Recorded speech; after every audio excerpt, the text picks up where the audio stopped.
Gérard Fressange, bonjour. Bonjour Brigitte. C'est notre dernier rendez-vous pour parler de votre livre « Nos formidables abeilles », un petit livre magnifique de 64 pages, mais alors bourré d'informations, notamment sur l'anatomie de ces insectes fabuleux, sur la vitesse de vol des abeilles. On apprend qu'elles peuvent voler à combien de À kilomètres 30 km/h. Alors, c'est vrai que si un jour vous avez peur des abeilles et quand vous approchez d'une ruche, ne partez pas en courant, parce que je ne crois pas que Brigitte vous arriviez à courir à 30 km/h. Je ne sais pas. Mais... Alors on a l'habitude de dire que dans le cochon tout est bon, mais dans l'abeille, en tout cas, tout est bien conçu. Par exemple, la forme des alvéoles. Ah oui, la forme des alvéoles. Il faut savoir que les alvéoles, on a l'impression que c'est des trous. Mais c'est des trous hexagonaux pour qu'entre eux, il n'y ait pas de perte la cire soit la plus mince possible et que le trou soit le plus grand possible.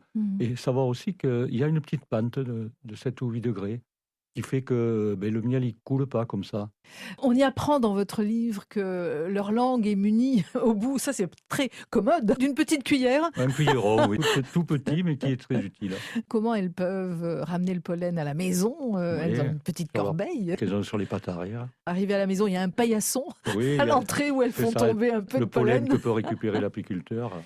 Alors justement, j'aurais voulu qu'on parle des bienfaits de ces produits de l'abeille. On connaît bien sûr le miel, on connaît aussi la gelée royale. Ce qu'on ne sait peut-être pas d'ailleurs sur la gelée royale, c'est que ce n'est pas le must du miel.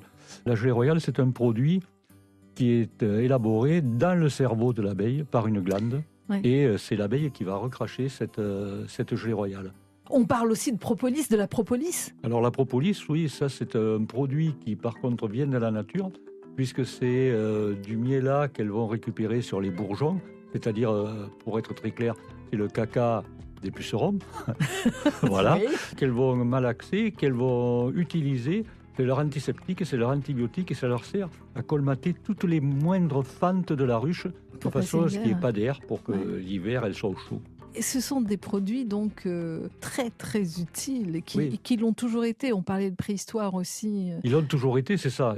Aussi loin qu'on remonte dans l'Antiquité, on les utilisait. Aujourd'hui, on y revient. Aujourd'hui, le miel tout simplement, en particulier le miel de thym, est utilisé dans les hôpitaux pour les brûlures, pour arriver à cicatriser plus facilement.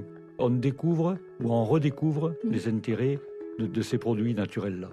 Accessoirement, même la cire dans les cosmétiques, bien les sûr. Rouges à lèvres. Oui. Effectivement, ce serait dommage qu'elles disparaissent, nos chères abeilles.